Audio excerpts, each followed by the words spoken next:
Unaweza kuwa mnamtazama begani. Mimi nimesema kuamini ni kumtazama Kristo usoni. Kama umekutana na watu wawili kwa mfano, au watoto wawili njiani kwa mfano. Natoa mfano watoto ngapi? Wawili. Mmoja anakushangaa kiatu ulichovaa, mwingine anakutazama usoni. Ungemkazia nani macho? Ambaye angekupa maswali sana, yule anayekutazama nini? Usoni. Ungetaka kujua mbona nitazama usoni. Haleluya. Ungetaka kuelewa ana shida gani? Huyu ambaye anatazama miguu, anatazama sio mabega yako na nini? Nitakutumia lugha mbaya, nitakusema huyu atakuwa mbea. Lakini sijasema yule anayekutazama usoni ana maswali. Kwa kumwamini Kristo ni kuamini kutazama Kristo usoni. Tutasoma vitabu hivi viwili alafu nitavifafanua. Kile kitabu cha Yohana sura ya 3 mstari wa 14 mpaka 15, alafu tarudi kwenye kitabu mama cha Hesabu ambacho kimenukuu hicho kitabu cha Yohana, au ambayo Yohana ananukuu kwake. Yohana sura ya 3 mstari wa 14, Yohana 3 mstari wa 14. Na kama vile Musa alivyomwinua yule nyoka jangwani, vivyo hivyo mwana wa Adamu hana budi kuinuliwa. Ili kila mtu aaminie. Tuseme wote, ili kila mtu aaminie. Ili kila mtu aaminie. Awe na uzima wa milele katika yeye. Awe na uzima wa milele katika yeye. Katika yeye. Tuseme wote katika yeye. Nitaifafanua baadaye. Ili kila mtu aaminie awe na uzima wa milele katika yeye. Turudie Hesabu ile sasa, ambacho kitabu mama, Hesabu sura 21. Hesabu sura 21. Angalia kwa mstari wa 8 pale. Hesabu 21 anza mstari wa 8.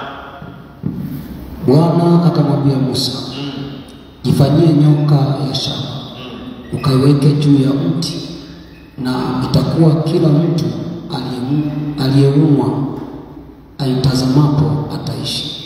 Itakuwa kila mtu aliyeumwa aitazamapo atafanya nini? Ataishi. Turudie tena, atafanya nini? Ataishi. Haleluya. Sasa labda kwa sababu ya kuweka sawa, story hii inaanzia vizuri mstari wa 4. Story hii inaanzia vizuri mstari wa 4. Ili kila mtu amtazama au atazamapo ataishi. Ataishi. Lile neno ataishi ulishike, kwa sababu pia nitaliongelea. Haleluya. Tunapomtazama Yesu usoni, ni kama vile wana wa Israeli walipomtazama nyoka wa shaba mtini. Haleluya. Na kuna mambo muhimu ambayo tutayaona pale katika hili. Tutaona pia na sababu iliyosababisha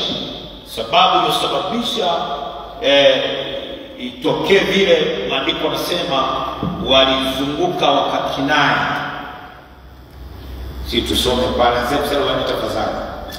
Naona kama bado hujaona nini. Natamani wote tuwe pamoja. Wakasafiri kutoka mlima wa Hori kwa njia ya bahari ya Shamu ili kuizunguka nchi ya Edomu. Watu wakafa moyo kwa sababu ya ile njia. Watu wakamnung'unikia Musa, na Musa na Musa, wakamnung'unikia Mungu na Musa, mbona umetupandisha huku kutoka nchi ya Misri ili tufe jangwani? Weka koma pale. Nitaka watu wajue sababu. Haleluya. Haleluya. Amen. Wakati mwingine sio kwamba mtu anapenda kuingia kwenye matatizo.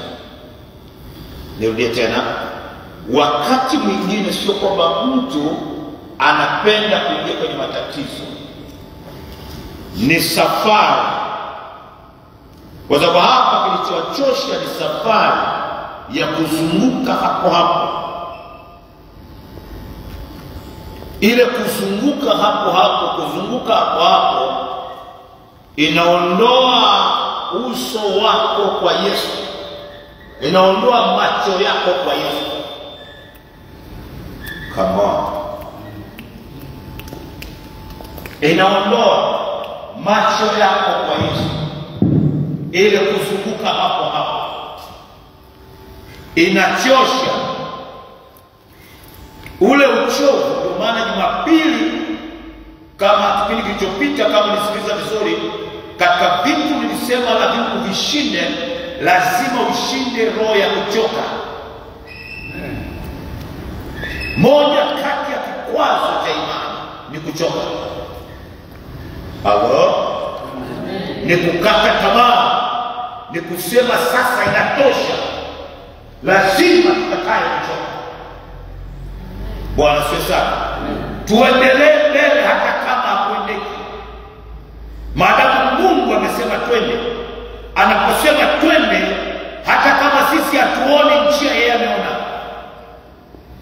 Halo? Kuna mengine sio lazima uone wewe. Kuna mengine anaona anayekuongoza. Wote hapa tumekubali Yesu ni kiongozi wetu, si ndio? Wangapi wamekubali hivi? Kama tumekubali Yesu ni kiongozi wetu, sawa sawa na kumkubali dereva wa basi, sawa sawa na kumkubali mbala, sawa sawa na kumkubali nahodha wa meli, sawa sawa na kumkubali dereva au mwendesha chombo chako. Tuko pamoja? Dereva ni anayekaa naomba na kuelekea. Wakati mwingine umekaa siti ya nyuma, uelewe kinachotendeka. Sasa kwenye ile safari, sikiza vizuri, kwenye ile safari wewe unamwamini dereva. Kwenye ile safari kuna mahali ambapo dereva ataona yuko nyuma huko. Wewe kazi yako ni kumwamini, si ndio? Yeye ataona kwamba nikiendesha mwendo wa polepole tutagongana na yule. Hujanielewa? Kwa hiyo ili ni wasawa wapone hawa, lazima nikanyage mafuta ni mwani. Sasa yale mafuta anapokanyaga huko kujiandaa, umekaa kule nyuma alikuwa na mafuta. Anapoongeza mafuta, kuna wakati moyo unashtuka. Kuna wakati kuendeleza nini? Unaposema yeye ameshaona, akienda mwendo unaotaka wewe, mnagongana yeye gari moja. Tuko pamoja? Nataka kusema nini? Kuna mambo sio lazima wewe uone. Muamini Yesu aliyeona. Amen. Sema haleluya. Sema haleluya. Sema haleluya. Sasa hawa jamaa wakatembea, wakachoka, wakazunguka, wakachoka, wakachoshwa na aina ya chakula. Kisoma pale pale wakala kinani. Haya mambo mawili, haleluya, amen, yakawahamisha imani. Narudia tena, nimewahi kuambia sema, chochote unachokizoea kinachosha. Ndio kijana yako mwambie, hakikisha unizoei. Ungemgeukia mwambie, hakikisha unizoei. Kuna vitu kikizoea kinachosha. Hata kama hiyo mboga kuna mtu anahitaji sana, ana hamu nayo sana, ila kwa sababu umeizoea inachosha.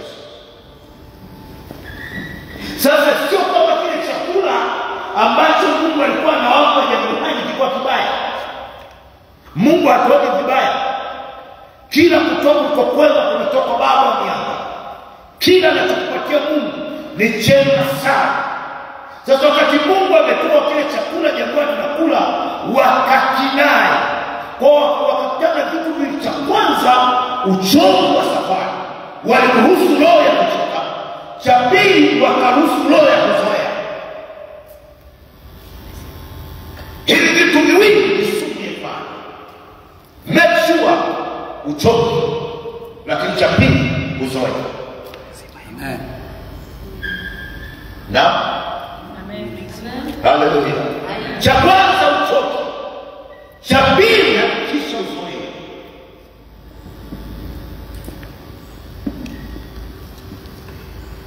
Walipofikia pale, wakati na wiki mbili tatu za nyuma nilisema imani pia tunaamini katika vitu viwili, kama ilikuwepo masomo yangu ya kwanza. Nikasema tunamwamini Mungu, tunamwamini na nabii. Tunamwamini Mungu ili tuthibitike, tunawaamini manabii ili tufanikiwe. Hawa angalia, umekosea vitu viwili kusoma. Kwenye toba yao wanasema tumekukosa Mungu na Musa mtumishi wako. Walipochoka na ile hali, wakaacha kumwamini Musa, wakaacha kumwamini na Mungu. Kwa hata Musa akisema jamani, sasa tunaelekea kushoto, wanasema maisha tuchosha. Haleluya. Maisha tuchosha. Sasa nisikilize. Andika Musa, mwamini tu anayeaminiwa. Hilo neno tu ni Musa. Yaani hata kama humwelewi, ukiona naeleweka na Mungu wake ndio mwamini. Kwa sababu aliyekuletea Mungu ndio anayemtumia. Haleluya.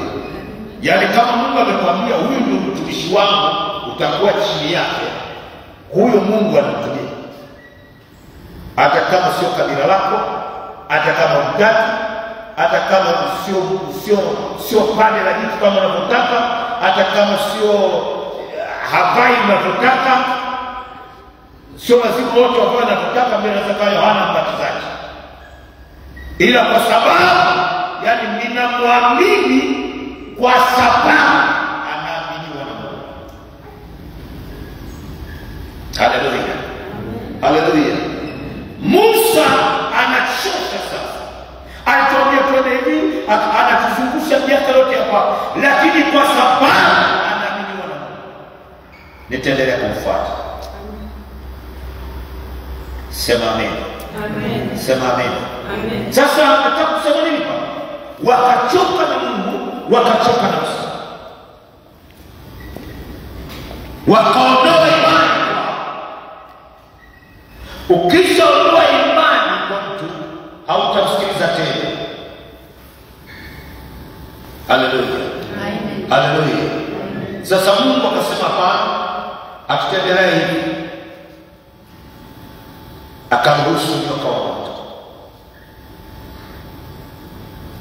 Na Biblia inasema watu wengi wakafa. Kutoamini kutafuta kifo chako. Na kutoamini ni kutafuta kifo chako. Watu wengi wakafa.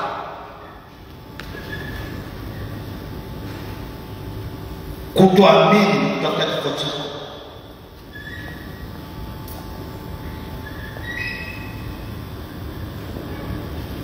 Haleluya. Haleluya. Katika vitabu hivi tulivyosoma, tutaangalia mambo mawili.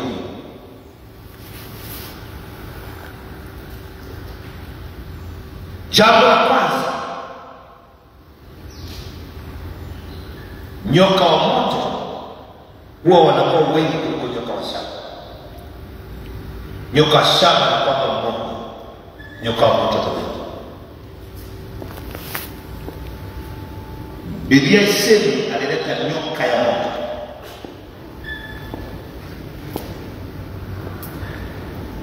Nyoka walikuwa ni wengi, ila nyoka wa shaba alikuwa ni mmoja. Na hapo ndio kwenye kazi ya imani, wanaposhambuliwa na kuokoa wengi, mwenye kuokoa ni mmoja. Narudia tena, hapo ndio kwenye kazi ya imani, anaposimama Mwokozi mmoja wakati maadui ni wengi. Na hapo ndio kwenye mchezo, utaendelea kuangalia Mwokozi mmoja wakati washambuliaji ni wengi, na kanuni yetu ni moja, si sawa. Kanuni ni kuangalia. Narudia tena, kanuni ni kuangalia. Ungeangalia kitu, hata leo ungeangalia kitu, pale kuna sauti moja, alafu huku kuna sauti nyingi, ungegeukia wapi? Kwa kawaida, wapendwa wangu, ungegeukia wapi?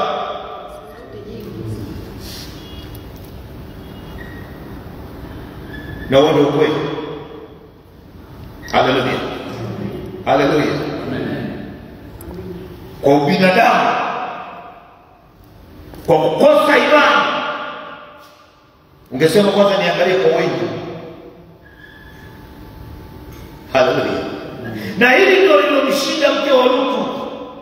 Wasomaji Biblia wataelewa kwamba mke wa Lutu, Mungu alisema kimbilieni kwenye ile milima, msigeuke nyuma.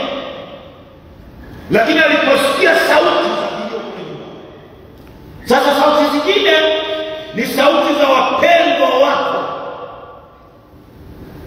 Unaisikia hiyo sauti ndolia nyuma huko kwenye moto, ni ya mjomba.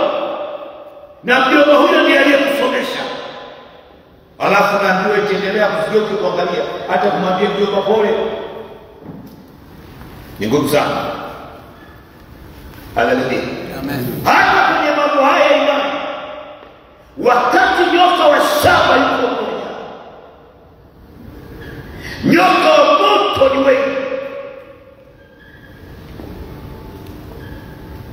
nao wanashambulia watu.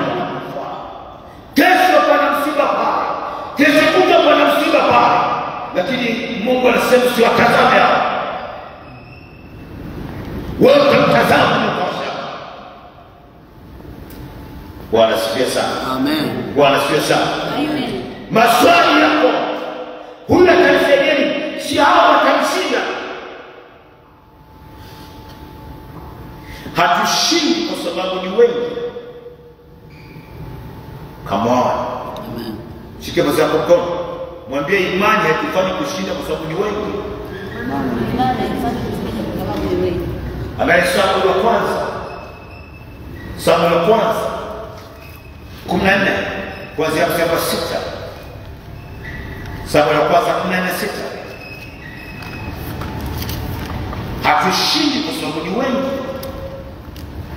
Basi Yonathani akamwambia yule kijana aliyemchukulia silaha zake, haya, na twende tukawavukie ngomeni hao wasiotahiriwa. Tukawavukie ngomeni hao wasiotahiriwa.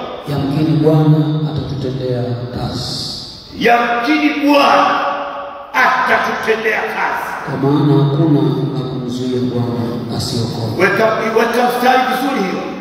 Kwa maana hakuna la kumzuia Bwana. Hakuna.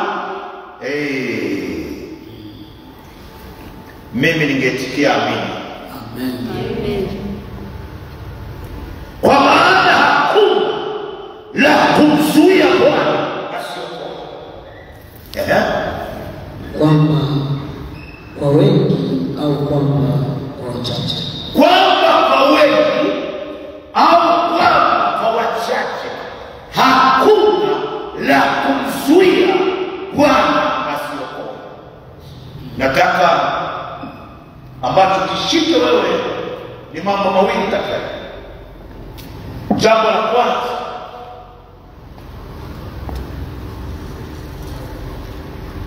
sio, yani jambo la kwanza sio, natafuta lugha nzuri ambayo utaielewa, sio kwa sababu wengi ndio watatushinda. Unanielewa? Sio kwa sababu sisi ni wachache au nimebaki mimi tu ndio watanimalizia. Kinachotakiwa kujua, Bwana atakutendea kazi.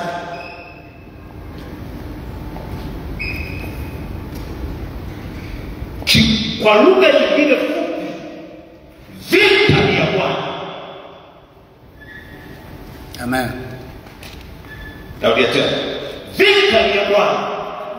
Unapoingia vitani, Bwana akiwepo, relax. Amen. Nimesemaje? Relax. Wewe kazi yako ni kumtafuta Bwana na wewe. Akibokisha mpaka, relax.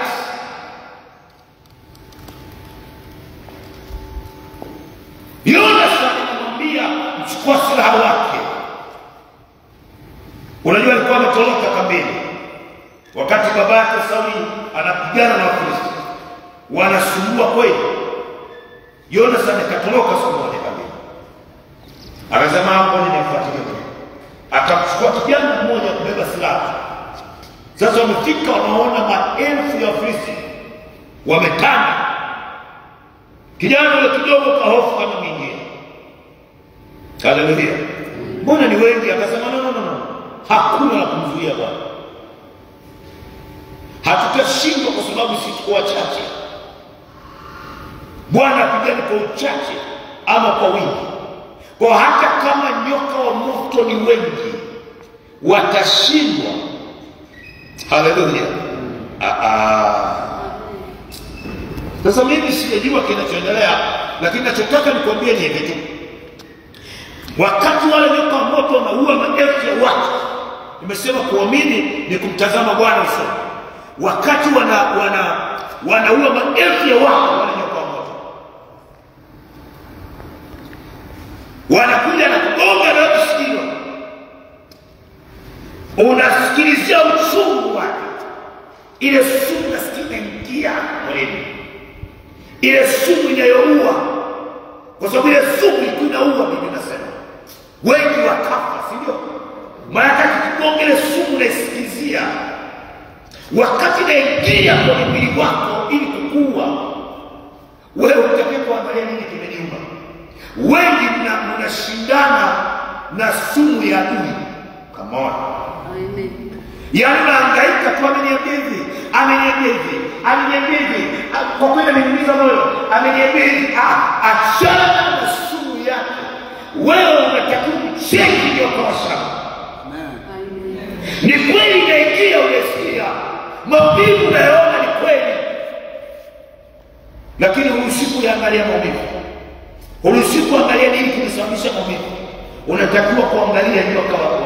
Wakati unapomwangalia yule, ile sumu ya nyoka wa moto inapotea yenyewe. Yenyewe. Ndio unasema kwa kweli sielewi nimeponaje. Kwa kweli nimevukaje. Ni kwa sababu ulikaza uso kumwangalia nyoka wa shaba. Biblia inasema kila atazamaye ataishi. Unaona Bwana kuishi? Amen. Bwana sasa. Amen. Sasa mambo mengine hapa unasielewa Bwana kuishi. Maana hata ile kama sumu itakuwa kwenye mwako, utaendelea na maisha. Wewe tusiondoe macho. Jambo la muhimu, usiondoe macho. Bwana sasa. Amen. Usiondoe macho kwa Kristo. Nimekuuliza swali mara ya kwanza, kama kuna watoto wawili, mmoja anaangalia vitu, mwingine anakuangalia swali, anakuangalia kwa makini hivi, si lazima utataka kujua na shida gani? Na unamwangalia Kristo kwa makini usoni, na yeye anakuangalia kwa makini unahitaji nini?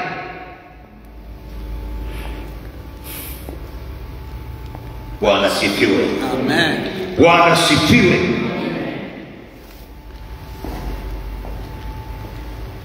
Yonathan anasema sisi hatushindi kwa sababu tuko wengi. Sisi hata kama tuko wachache, maadamu Bwana atakuwa nasi, tutashinda.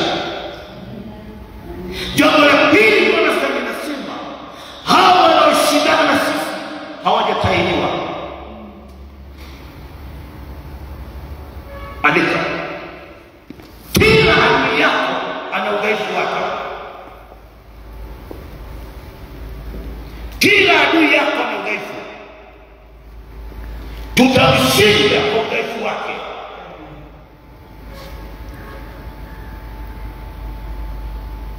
Tutapitia kwenye udhaifu wake. Jonathan anaona ni jeshi kubwa. Ni macho ya imani haya. Nilikwambia Jumapili, kuamini ni kuona zaidi ya wengine wanaona. Unaona kingine zaidi. Mimi sielewi, lakini nataka nimuone Jonathan alipokuwa anaona. Wamevaa makomba mwili mzima, lakini jicho la Jonathan linaangalia, linasema mbona wale wametajwa wote?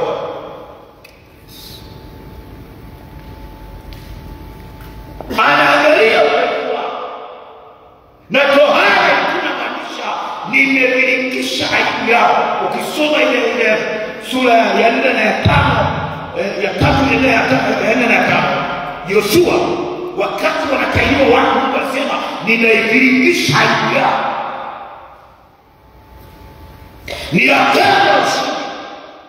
Sasa hao ambao wanashindana na sisi hawajatahiriwa. Haleluya. Hawana agano ushindi. Ndio maana hata Daudi naye wakati anamkabili Goliath, wasomaji wa maandiko ile Samueli ya kwanza 17, utaona anasema, Daudi anasema atapewa nini atakayemua huyu asiyetahiriwa? Tuko pamoja? Anaongelea kuto nini?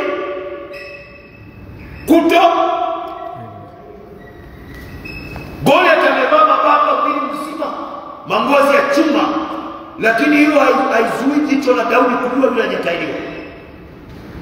Wewe umesomea sana nguvu za adui, angalia na uzoefu wake pia.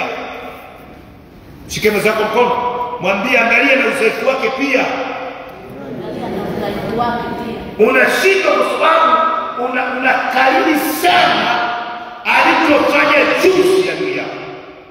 Unajua ugonjwa ulikuwa na baba. Unajua mashangazi na yule, hili ndio tatizo wenyewe, hili na yule ni tatizo. Unapoangalia sana nguvu ya adui, unanyong'onyesha imani yako. Haleluya. Ni kweli. Nimekwambia kila adui ana udhaifu wake. Na Amen. ndio maana watu wanafuga mpaka simba. Hawafugi simba. Simba ni ya kufuga. Kuna watu wanafuga. Watu wanafuga mamba. Ikitokea hapa simba wote tunatawanyika hapa. Malizi yote yatakuwa milango. Unutajua rehema anajua kukimbia au mnene. Akitokea simba, kila mtu hapa anajiokoa. Nataka kusema nini? Kuna watu wanafuga, wamejua udhaifu wake. Mshike mzee wako mkono, mwambie ukijua udhaifu wa adui yako unamfuga tu. Hao wanyonga ambao akiingia ndani, yani nyumba yote unaona kufuga. Wewe unakimbia mpaka mjusi, watu wanafuga nyoka. Amejua tu udhaifu wa hii nyoka ni wapi, basi anacheza na Israeli. Kwa hiyo nataka kusema hivi, kila adui ana udhaifu wake. Jeshi ni kubwa lakini hawajatahiriwa. Goliath alikuwa vita kupigana taifa.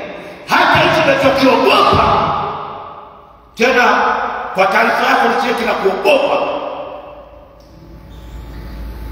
ila kinakusogelea kwa sababu kimegundua wewe unakiogopa kuliko kinavyokuogopa chenyewe. Nirudia tena, adui akigundua unamuogopa kuliko anavyokuogopa, atakufuata. Akigundua humuogopa kama anavyokuogopa, atakuogopa. Sema haleluya. Sema haleluya. Jambo la pili nataka nijue jioni hii, ndani ya nyoka wa shaba kuna maisha. Amtazamaye ataishi, sio tu atapona. Biblia inasema ataishi. Kuna maisha ndani ya nyoka wa shaba, kuna maisha.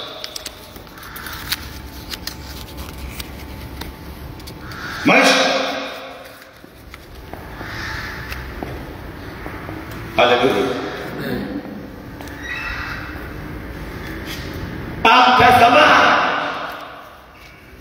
Sasa kwenye ile Yohana, unajua agano la kale ni kivuli cha agano jipya. Agano la kale tunasoma nyoka wa shaba. Agano jipya Yesu anajitambulisha yeye. Anasema kama Musa alivyokuinua nyoka wa shaba, mwana wa Mungu, mwana wa Adamu, naye anakwenda kuinuliwa, ili kila amwaminie. Ndio maana akasema kuamini ni kumtazama. Kuna anasema mtazamaye, kwenye Yohana anasema amwaminie. Haleluya. Amen. Haleluya. Watoto wana imani, watoto wetu wana imani.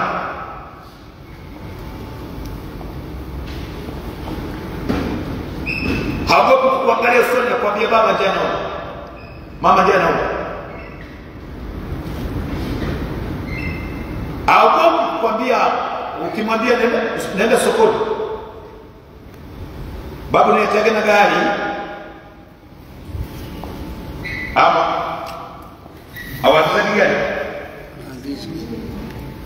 Sasa mimi maskini kapuku kabisa na kukaa gari, anakuamini. Haleluya. Sasa ukiwa na akili useme hamna kabisa, si kuna mtori wa gari wa nini, mdoli wa gari unamtafutia kale ka 2000. Haleluya. Kwa nini hajaagiza wengine, anakuagiza wewe? Anakuamini. Watoto wana imani. Njaa ikiuma hawaendi kutafuta, wanakusanyika kwenye miguu ya mama yao, wanamwangalia usoni. Hawaji. Na kuuliza wakiangalia usoni hawaji. Mshike mwenzako mkono, mwambie na wewe muangalie usoni, utakula. Na kuhakikishia wakikishika tu ile muda jioni hivi, sasa jioni wamecheza huko nyuma, wote wanakusanyika kwa mama. Wanajua tukimwangalia mama usoni tunakula. Hata wakiangalia tu usoni, unajua hawajala. Utaona na kuhangaika kuchochea moto. Unaona mama anasema natafuta kwa ajili ya wanangu, anaogopa watamwangalia usoni jioni. Kitoto ambacho akikuangalia usoni ndio akipataje. Haleluya. Amen. Haleluya. Na kukuangalia usoni ni kuamini. Ni kuamini. Sasa pointi yangu inasema, na nataka niweke vizuri hapa, ndani yake kuna maisha. Ndio maana tulisoma tukimtazama Yesu mwenye kuanzisha, ndani yake kuna maisha. Haleluya. Amen. Yohana 1:1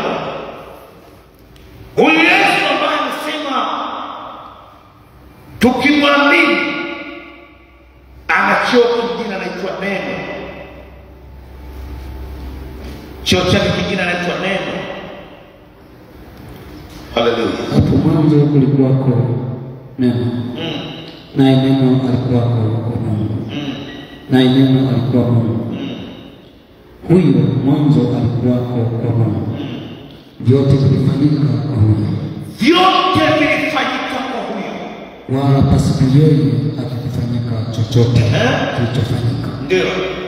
Ndani yake ndimo ulimokuwa uzima. Ndani yake ndimo ulimokuwa uzima. Ulimokuwa uzima. Ndani yake ndimo ulimokuwa uzima. Ndani yake ndimo ulimokuwa uzima. Uzima umefichwa ndani yake. Haleluya. Amen. Tafsiri ya Agano la Kale husema atakayemtazama ataishi. Agano Jipya amesema atakuwa na uzima. Uzima unauelewa uzima. Haleluya. Sasa nani uzima tunautafuta wote uko ndani yake. Si kama naeleweka. Uko ndani yake. Anauachilia kupitia sisi kumtazama. Amen. Kama hiyo lugha si inaeleweka. Punga tena mkono wako. Haleluya. Amen. Haleluya. Amen. Kuna si mtumie lugha gani? Lakini nitakusema hivi. Unapotazama hivi, anaachilia uzima ulio ndani yake, anauhamishia kwako. Kwa wale nyoka wa moto wanakugonga, lakini unakuta hufi. Amen. Come on. Yaani ni sawa sana mtu ambaye umeshamchamba kinga na wakinga ya malaria. Mungu anagonga, wanarekana tena kesho. Kumbe alishakunywa dawa ya malaria. Kinga. Sasa Kristo ndani yake ni uzima. Ndio maana kuna wakati hao upande wa giza wanatafuta tutamlogaje, wanatuma matuli yao. Si kwamba hayafiki, yanafika. Au hayafika. Kuna mtu hapa anaweza kusema hayafika? Yanafika. Sio unaona kabisa. Ya kichumbo na chade moja. Imefika. Akisha piga ile ishara, wala kunashtuka. Bwana hii kichumbo chade moja. Ghafla tu nivuruka tu hapa. Mwenyewe unahisi kabisa kama nimepigwa. Tuko pamoja. Wale wenyewe wanaenda kwenye sherehe. Kwa sababu watajua ile walioituma ile ina sumu. Kwa sababu wana uhakiki ni kuwa fulani na fulani na fulani. Wanaoloza ya watu waliokufa kwa silaha ile. Come on, come on. Punga mkono. Kwa wanapoituma kwako, wamehakikisha imeua fulani na fulani. Wanafina wewe ni mmoja. Kumbe ndani yako wewe. Sasa wakipiga damu, watakuwa shtuka, wanaenda kufanya sherehe. Wasaji anaidi kesho. Huyu kesho ndio wanakuta kesho huko.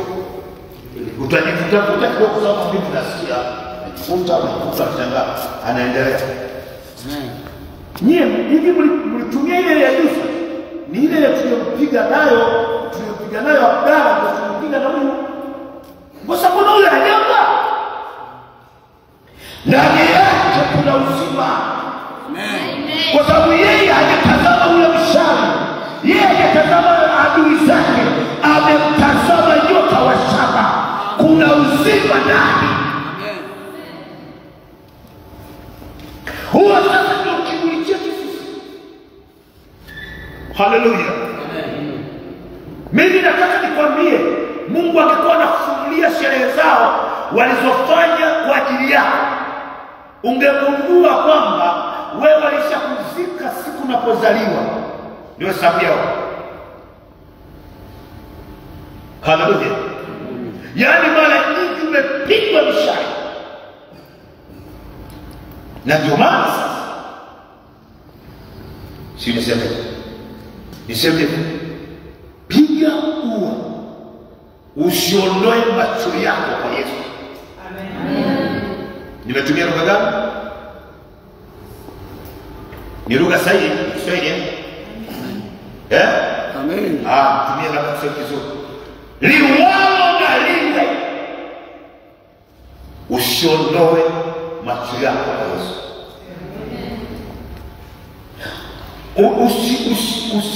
Usigeuke, come on. Usigeuke kuangalia aliyekupiga. Angalia anayekuponya. Narudia tena. Usiangalie aliyekupiga. Angalia aliyekuponya. Usiangalie aliyekulaani. Angalia aliyekubariki. Usiangalie aliyekusema vibaya. Angalia aliyekutia moyo. Usiangalie aliyesema huwezi. Angalia aliyesema unaweza. Hiyo ndio siri ya imani ya Daudi. Daudi alishinda vita kwa kuangalia wanaosema anaweza. Hebu tusome kidogo. Samueli ya kwanza 17. Haleluya. Sema amina. Sema amina. Nataka uone pale 17 mstari. Nataka pale Eliabu anapomwambia achana naye. Haleluya. Anzia mstari 28. Angalia mstari 28. Imani. Naye Eliabu mkubwa wake aliposikia hapo alipoongea na watu. Kuna wakati watasikia kuongea na watu habari ya kitu Mungu amekanyaga hapo. Na hasira yake Eliabu ikawaka juu ya Daudi. Akasema, mbona wewe umeshuka hapa? Na kondoo wale wachache umemwachia nani kule nyikani? Mimi nakujua kiburi chako. Wataona una kiburi. Imani ni kama kiburi. Imani ni kama kiburi. Na ubaya wa moyo wako. Maana umeshuka ili upate kuvitazama vita. Ndio. Naye Daudi akamjibu, je, mimi nimekosa nini sasa? Je, si neno kubwa hilo? Hayo mambo yananiambia ni makubwa, ni magumu sana. Sio haihusu mimi hayo. Mimi sina kiburi tunachosema. Naye akamgeukia ili kumwelekea mtu mwingine. Akasema naye jinsi ile ile. Na watu wakamjibu tena. Shika kwa mwambie geukia wengine, ndio na huyu anakosoa. Wewe umekaa mtu anakufunza moyo kila siku. Unasema ndio huyu ndio mwenyewe, huyu ni wakufa kuzika. Kila siku anakufunza moyo, ni wakufa kuzika. Kwani lazima kusike huyu? Kila mmoja mimi nataka niasie mradi fulani. Unaweza api mradi? Wewe ndio huyu ndio wakufa kuzika. Wewe ni wakuzika wewe. Shika mzako mkono. Mwambie huyo ni mzikaji huyo. Yaani kafia ni kuzika wewe. Usikini wote mzika. Huyo utamzika na kuzika wewe. Haleluya. Amen. Maandiko yanasema ili ni wakati Daudi anataka kupigana na Goliath. Sio mnajua habari ya Goliath jamani? Amen. Alikuwa akisimama hivi. Watu wote mapamoja. Biblia inasema Daudi akakimbilia akakaribia hapo penye kelele za vita. Unasikia watu wanakimbia. Daudi anaangalia huyu anayetukana ni nani? Huyu asiyetaiwa ni nani? Wanamwambia ni Goliath wa Gathi. Mtu shujaa, kwa vita siku nyingi. Ameua watu wengi sana. Sasa kuambia hiyo nini? Nauliza asiyetaiwa ni nani? Atapewa nini? Atakemuo. Ninyi wengine wote kwa taarifa yako, kila imani ina thawabu. Kila unachokiamini kina zawadi yako. Amen. Ukiongeza imani, unaongeza zawadi au thawabu. Unafahamu thawabu? Haleluya. Haleluya.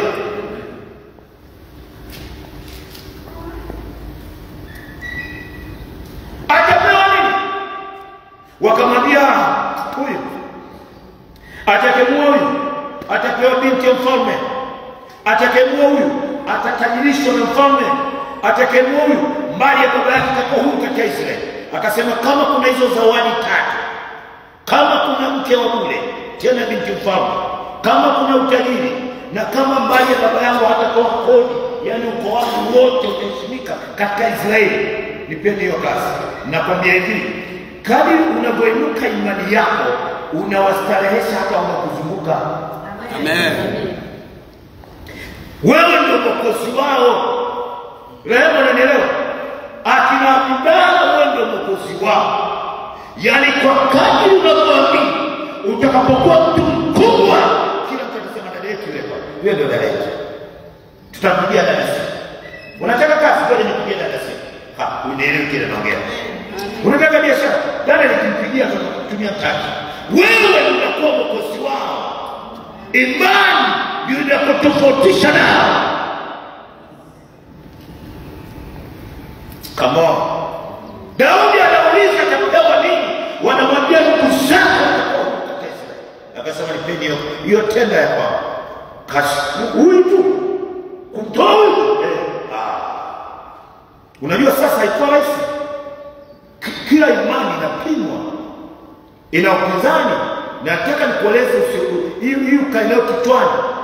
Wapinzani wa imani ni waliotangulia wakashindwa. Come on. Swala sio liokoka lini. Swala liweza.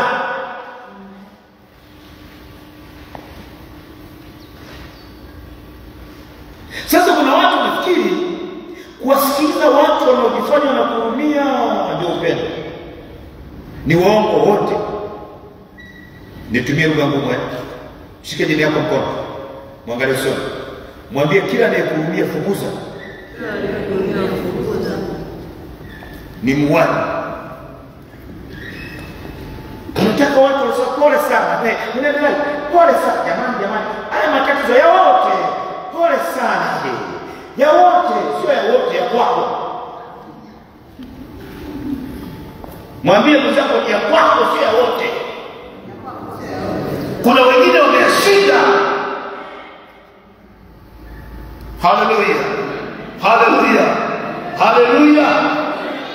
Mnaitikia kama watu wasio na imani. Hebu itikia kama mtu mwenye imani. Haleluya. Hiyo ndio uitio wa imani. Maandiko yanasema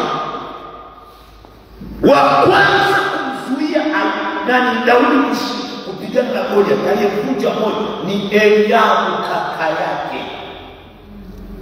Ndio maana mambo ya imani nikwambia hivi na wenyewe, usisubiri mtu akutie moyo kwenye imani. Hakuna atakayekutia moyo kama nabii. Amen. Imani ni kujitia moyo mwenyewe. Daudi akajitia mwenyewe. Hiyo imani ni ya mtu mmoja tu. Amen. Ndio maana wameorodheshwa kwenye roho ya Ibrania, wenye imani wameorodheshwa majina yao kwa sababu ni ya mtu mmoja mmoja. Imani sio jumuiya. Imani sio twende pamoja. Imani sio demokrasia. Imani ni mtu mmoja anayeamini. Wakati wengine wote wanasema haiwezekani, manabii 700 Elia peke yake anasema Mungu wangu ananipa moto. Amen. Kumbe wote wanasema nchi na kula watu. Wawili wanasema sisi tutakula wale watu. Na wale watu ni chakula kwetu. Bwana atakufurahia tunaingia nchi. Imani unataka kujadili na mke wako na watoto. Unajadili imani. Yaani wewe usome maandiko kwamba hata wakati tu Mungu anamwambia Ibrahim mkeo unajua kama atakuwa na mtoto, uone kama Sara mtoto. Kila siku kicheko cha kufurahia baraka, cha kusema huyu naye ameshapaliwa, ameshiba, waliposhiba tu wanapoka.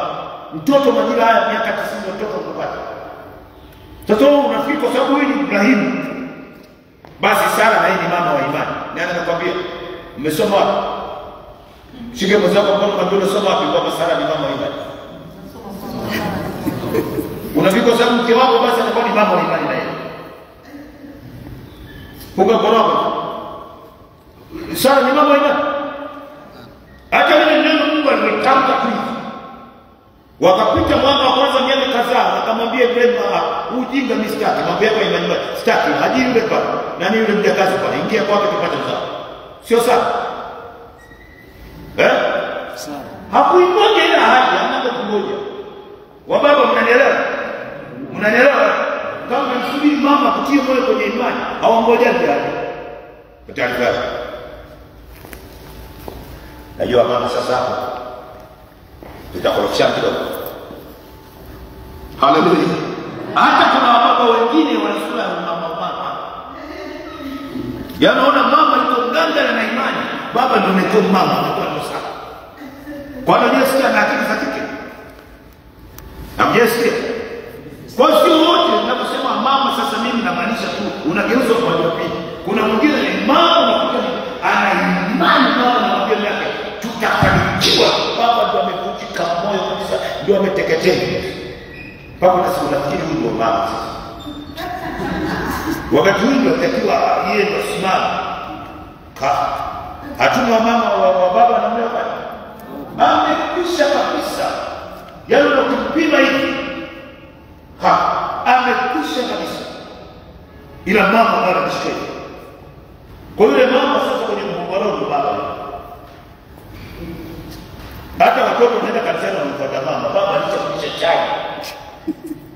Imani ilishakutika. Haleluya. Haleluya. Sema amina.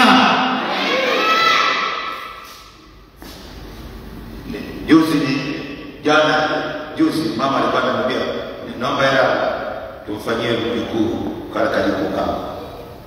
Tumfanyie birthday ya Kanema. Nikasema sina hela sasa, naomba mambo birthday. Sasa naomba hela kufuata nilikuwa nafuata pesa mahali. Akanikazia tuseme naomba hela. Nikapewa simpigie babake, akasema babake ndio mimi hapa.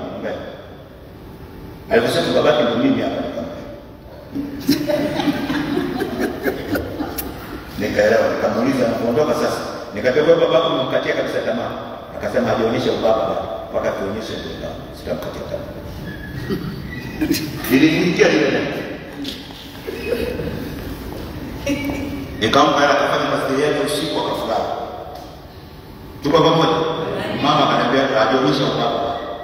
Akionyesha atamkabidhi mtoto na mimi ndo baba. Maneno magumu lakini yanaingia. Haleluya. Haleluya. Kwa nataka kusema nini?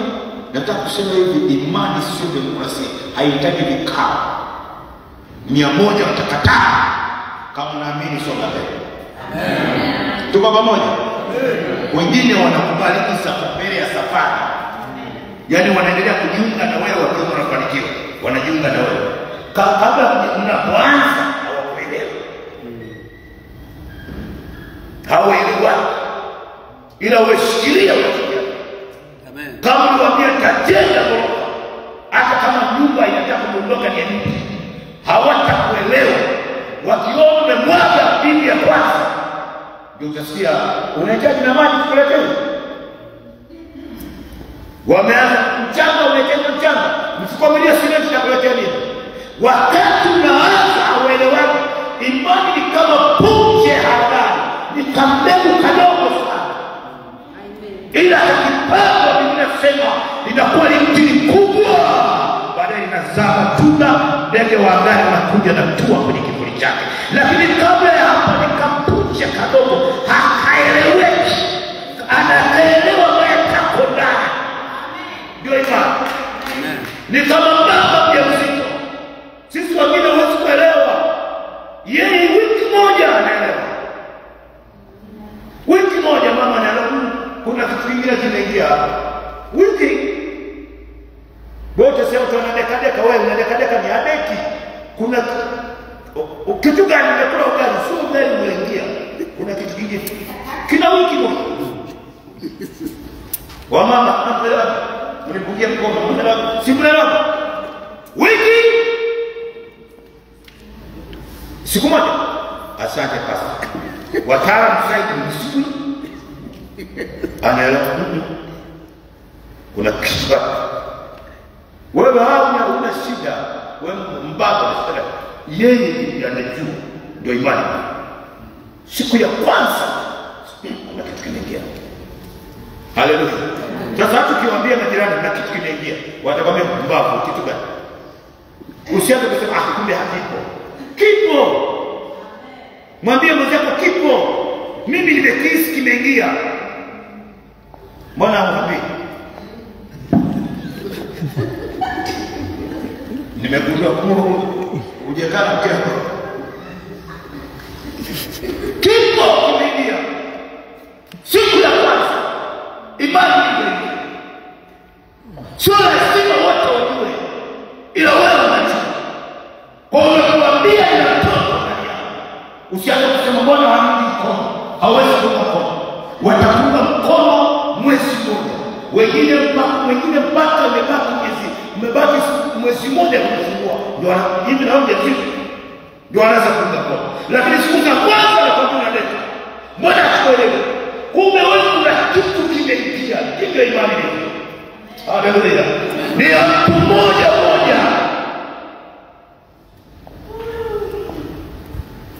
Asante kwa moyo.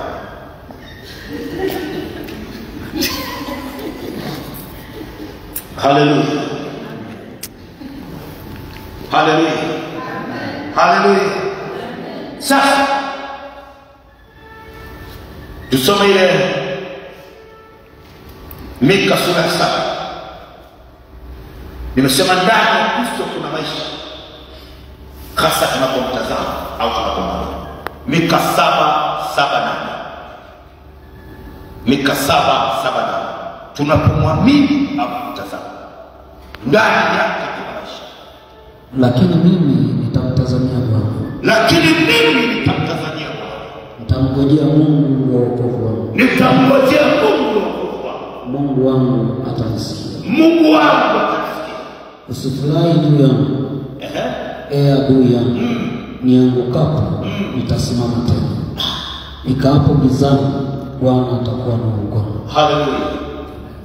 Haleluya. Mika anawaambia adui zake, nikiwa kwenye hali hii ambapo ninyi mnafurahi, ninyi mnasema nimekwisha, ninyi mnasema sirudi tena, nikiwa kwenye hali sitawatazama ninyi, nitamtazamia Bwana. Haujanielewa kile naongea? Mika anawaambia adui zake, anawaambia kwenye hali hii ninayopitia, wakati ninyi mnaona sifiki popote, nitadhalilika saa yoyote, nitaibika saa yoyote, wakati hiyo kwenye mtazamo huo, mimi Mika sitabishana na nyie, mimi Mika sitawaangalia ninyi, mimi Mika sitawatazama ninyi, mimi nitamtazamia Bwana, Bwana wa wokovu wangu. Maana wokovu wangu mimi Mika haupo katika kuwatazama ninyi mnaonionea huruma na kusubiri andiko langu. Mimi imani yangu ni kwa Bwana, wokovu wangu ni kwa Bwana. Kwa wakati tumezungukwa na watu ambao wanatutazamia kifo chetu, tusiwatazame wao. Ni kweli, lakini nitasimama tena. Amen. Kwa sababu kuna Bwana wokovu wangu. Ni kweli nimeingia kwenye giza, lakini gizani hii mtakufika kufa, mtakujua kuna mwanga umenikutia. Nitatoka kwenye giza. Amen. Haleluya. Amen. Haleluya. Amen. Imani kutazama. Amen. Acha kutazama wanakuzunguka. Acha kutazama wanakuangalia kwa jicho, kuna kuangalia kwa kukata tamaa. Haleluya. Amen. Kule kijijini kule wakienda kuangalia mgonjwa, wabibi wale ambao imani sio wabibi kwa kati sio wabibi, lakini wabibi sana wana namna ya kuonyesha huyu alikuwa tena, wanapomuguza karibu, ngoja mgonjwa anaendelea kama unavyomuona. Sasa mgonjwa leo tuangalie hivi, anakufa kabla ya mnaelewa ile maana yake wamekata tamaa. Wamekata tamaa, wanakata hivi. Mgonjwa amekula, anaweza kwa nikula huyu, hawezi. Ukiona namna hiyo sasa, acha kuangalia hao, mtazamia Bwana. Shika mwenzako mkono la kumwambia lakini mimi nitamtazama Bwana. Haleluya. Lakini mimi nitamtazama nani? Bwana. Sisi ndio kumtazama jamani. Haleluya. Haleluya. Tunamtazama sisi, hafi wala hudui wala sisi, tuna wa kumtazama. Tunamtazama sisi, ameshinda kifo na mauti. Tunamtazama sisi, amejaribiwa mara 7, imeonekana anaweza. Tunamtazama sisi, tuna ushuhuda naye. Tunamtazama. Sisi sio kukata tamaa. Tunamtazama asiyechoka. Haleluya. Tuseme haleluya. Mwingi wa rehema. Ukimtazama hivi, achoki mara moja na geuza uso wake. Yule aliyekuwa kwenye ile kisima sufuti yuko pale, anahangaika. Hakuna wanakuja wenzake wanakubukiza ya mki. Come on. Akaja mwenyewe. Kuku liko malaika anayepigwa maji kwenye kisima. Come on. Haujanielewa? Hao wengine wote wanamtazama malaika aje mara moja kwa mwaka atimue maji waingie wapone mle. Lakini huyu aliyekuja ni mkuu wa malaika wote, hahitaji maji atimuliwe, anahitaji aseme neno tu. Huyu ndiye tunayemtazama, huyu aliyekuja. Amen. Ndio maana namuuliza, wewe unataka kupona? Unajua mimi hakuna kuniingiza kwenye kisima. Wewe malaika kija unasimulia habari za malaika. Mimi ndio mkuu wa malaika. Anatamani amwambie kwamba mimi ndio natumaga wa malaika. Sasa baada ya kuwatuma malaika, nimekuja mwenyewe. Come on. Mimi nasababisha maji kwenye uponyaji. Nimekuja mwenyewe. Sisi tunawakumtazama. Usikate tamaa, yuko wa kumtazama. Hao wengine wote wanatuma na yeye, amekuja mwenyewe Kristo. Haleluya. Ndio maana anasema amekuja yeye, la kwanza libatilike licha ya agano jipya. Amekuja mwenye agano lake. Haleluya. Waliokuwa wanamtabiri, wanamnena, amekuja mwenyewe. Na ndio maana wale wanafunzi walipotoka kutoa pepo, wakarudi, Bwana, pepo ametutii. Biblia inasema akashangilia moyoni, akasema ashukuriwa Mungu, amewaficha wenye hekima, amewafunulia watoto wachanga. Siku hizi watu walizitamani, akina Danieli walitamani, akina Ibrahimu walitamani, akina Yakobo walitamani, wakasema zitakuja lini? Sasa amekuja mwenyewe. Wale kina Goliath, kina Daudi wamesema tunakuja kwa jina la Bwana. Sisi hatuendi kwa jina tu. Sisi tunaenda naye mwenyewe Bwana Yesu. Amen. Hamjaelewa? Wenyewe walikuwa wanasema kwa jina la Bwana Yesu, lakini amekuja mwenye jina mwenyewe. Come on. Ili barua ya mtu na yeye mwenyewe nani? Amekuja mwenyewe. Alafu sio tu amekuja mwenyewe, ameamua afanye makazi ndani yako. Amehama mbinguni, ameamua ishi ndani yako. Ninakwambia usiogope.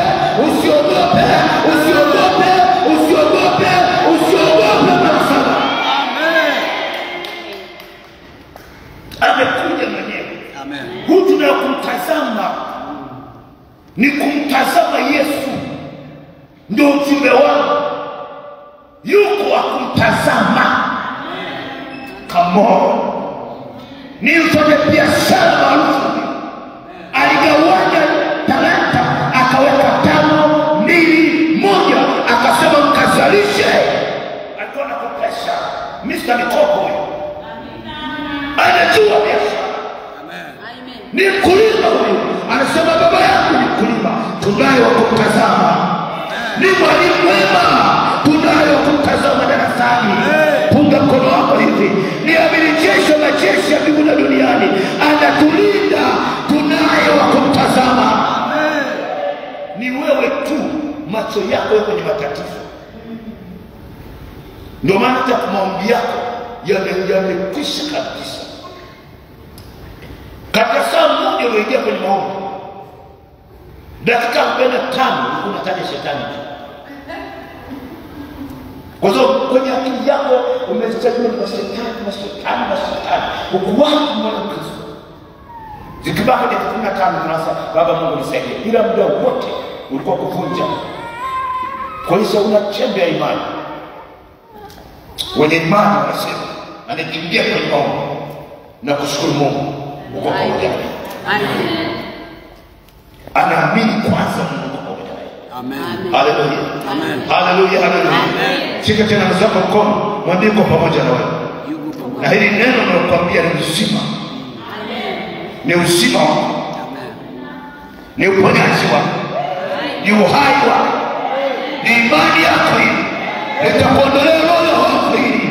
Utafanya mambo makuu kwa neno hili. Utapindua milima kwa neno hili. Nikitaogopa kwa neno hili. Ulichokuwa unakikimbia kitakuogopa kwa neno hili. Hakuna aliyekutana na Bwana akabaki jinsi alivyo. Wewe sio kuogopa tena. Haleluya. Haleluya. Soma pale mbele mara 3 kwa sauti. Usiogope, amini tu. Usiogope, amini tu. Usiogope, amini. Ongeza zingine nne ziwe sawa. Usiogope, amini tu. Usiogope, amini tu. Usiogope, amini tu. Usiogope, amini tu. Na uelewe hajasema usiogope, amini. Amesema tu. Tu manake ondoa vingine vyote. Uwe mmoja. Amen. Manake umeambiwa mengi. Umeambiwa hizi dawa zinahitajika. Hizi dawa zinafaa. Amini tu. Amen. Hayo mengine unaambiwa futa pembeni. Tu. Ndio manake ile neno tu. Manake mengine ondoa pembeni. Amini tu. Amen. Wewe ni mtu kuamini tu. Maana wewe unasoma achana au unasoma amini tu. Huyo amekufa siku nyingi, unajua huyu sasa ndio tulikuwa naelekea mazishini, achana mambo ya mazishini tu. Unajua kule tumeshaanza tayari na mwili wa marehemu tumeshauaga, achana na mwili wa marehemu tumeshaaga. Wewe amini tu. Unajua daktari naye amenipima, aliponiambia daktari ameniambia ugonjwa huu utapanda mpaka huko. Achana daktari amesema nini? Amini tu.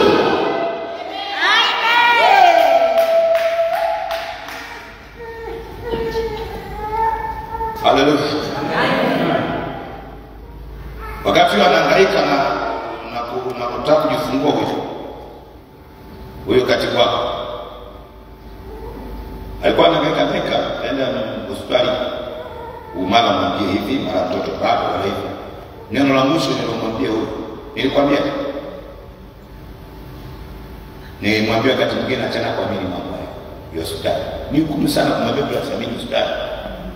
Nikamwambia mambo wakati mwingine achana na kuamini madaktari. Haleluya. Amen. Mara mwingine anamwambia mtu bado wiki mbili, mwingine asema hivi, mwingine vile, mwingine hata alikuwa ananiambia alikuwa anafungua. Alikuwa anaenda kucheki hospitali nyingine. Kwa kuna mengine unaamini tu. Amen. Haleluya. Unaweza kuendelea kufuatilia hivi na hivi utachoka akili yako. Hii dunia itakusumbua. Hii dunia ukila nyama sana watakwambia punguza kula nyama. Ina maana nyama isiko hivi, mara kimoto haifai, mara mwingine akaniambia ile ngozi ya kuku ile ndio kabisa ile tunaona tupa, mwingine akaniambia maini ndio ana sumu zote, usile maini mtumishi wa Bwana ana sumu zote za nyama, ndio maana meusi. Mimi napiga kila Jumapili na mama Safina, Jumapili yangu niapiga. Mimi niache kwa nini tu? Sike mzako kwa mwambie niache hata sasa kitu kizuri. Mara usile mara sasa utakula nini mshonga? Hata maji yenyewe ya kunywa saizi utaambiwa haya Kilimanjaro hapo na vinini sijui, haya sijui ya uhai hapo hivi, mara haya sijui sana. Sasa tunatusumbua. Tukana kunywa maji yetu na bibi miaka yote. Metuletea haya na mtadia ya hivi, mara hivi ndio mazuri, mara hivi. Amini tu. Ndio maana Yesu akafunga mjana. Akasema mkienda huko msiuze. Kuleni mlioweka mbele yako. Alikuwa kwa sababu kianza kujizauliza. Sasa sokoni mle kuna vituko. Watu na biashara zao wanafikiri samaki ni kikunje hivi tambare, kumbe ni mkono wa binadamu. Ndio maana wengine mle ukificha. Kula tu. Kama ni kwa mkono wa binadamu kwenye maji kule, kula. Mkono unakaa kwenye maji, sio mama kugua pale. Yesu akamaliza ile kesi.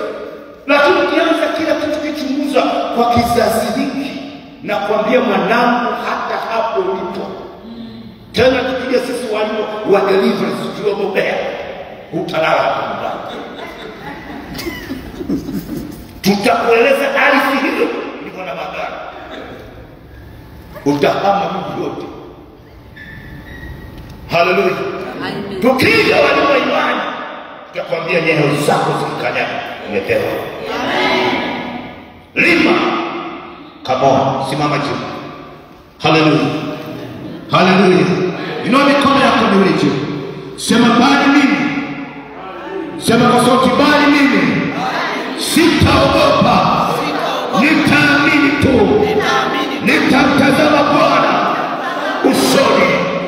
Adui zangu wakifurahi wataniona nainuka kesho, kwa sababu nimemtazama Bwana. Ninakataa roho ya hofu, roho ya mashaka kwa jina la Yesu. Halina mamlaka kwenye maisha yangu. Nimeamua nitaishi kwa imani, sitaishi kwa mshahara, sitaishi kwa vinavyoonekana, nitaishi kwa imani. Shukuru Bwana kila moja. Iambie nafsi yako. Kuna wakati ambapo Daudi anaiambia nafsi yake, nafsi yangu kwa nini kuinama? Iambie nafsi yako kwa nini kuinama? Kwa nini kuogopa? Kwa nini kuogopa? Iambie nafsi yako. Kwa nini kuogopa? Inawezekana. Iambie nafsi yako. Usiendelee kuogopa. Usiendelee kujikataa. Usiendelee kuinamisha moyo. Inawezekana. Amua kumtazama Kristo. Najua wapo wengi wanashangilia mko lako, lakini Bwana atakuinua. Bwana atakufanya upya. Anasubiri utakapoacha kuwatazama wao, ukaanza kutazama wewe. Mambo yatabadilika ghafla. Utashangaa Mungu anakutendea. Yuko tayari kuokoa. Mkono wake sio mfupi hata ushindwe kukuokoa. Yuko tayari kukusaidia. Mkono wako umesaidia wengi waliomtazama. Yule mama mwenye kutokwa na damu alichoshwa na matabibu, alichoshwa na watu wanaovunja moyo, akasema leo nitaenda nishike pindo la vazi la Kristo. Aliposhika pindo la vazi la Bwana, damu zake zikakata mara. Hakuogopa aibu tena. Nilikwambia kipindi kilichopita, ishinde aibu, ishinde aibu. Usiseme damu itakuwaje zinadondoka. Ishinde aibu. Usiseme watu watasemaje. Ishinde aibu. Amua kuamini na Kristo atakusaidia. Inua mikono yako. Baba, asante kwa ajili ya watu wako, katika jina la Yesu Kristo. Kwa jina la Yesu Kristo, kila ambaye watu wanatarajia hatainuka tena, kwa mamlaka niliyopewa ninamuinua. Ninainua kazi yake, ninainua tena furaha yake iliyopotea. Kila aliyeumizwa moyo, ninafuta maumivu yake katika jina la Yesu Kristo. Pokea neema, pokea nguvu ya kushinda kwa jina la Yesu. Ninamwondolea roho ya uchovu, roho ya uchovu, roho ya kujikinai, roho ya mazoea, toka katika jina la Yesu. Pokea nguvu mpya jioni ya leo, pokea nguvu mpya jioni ya leo, pokea nguvu mpya jioni ya leo, pokea kuinuka tena jioni ya leo. Inuka tena kimaisha, inuka tena kiafya, inuka tena kiuchumi, inuka tena kwa amani, inuka tena kwa jina la Yesu. Baba, asante kwa ajili ya watu wako. Utukufu na wewe, uzima upite kwenye miili yao. Kila ugonjwa uliotamkwa kwao nimeufuta kwa damu ya Yesu. Pokea afya, pokea afya yako, pokea afya yako, pokea baraka yako, pokea kuinuka tena katika jina la Yesu Kristo. Amen.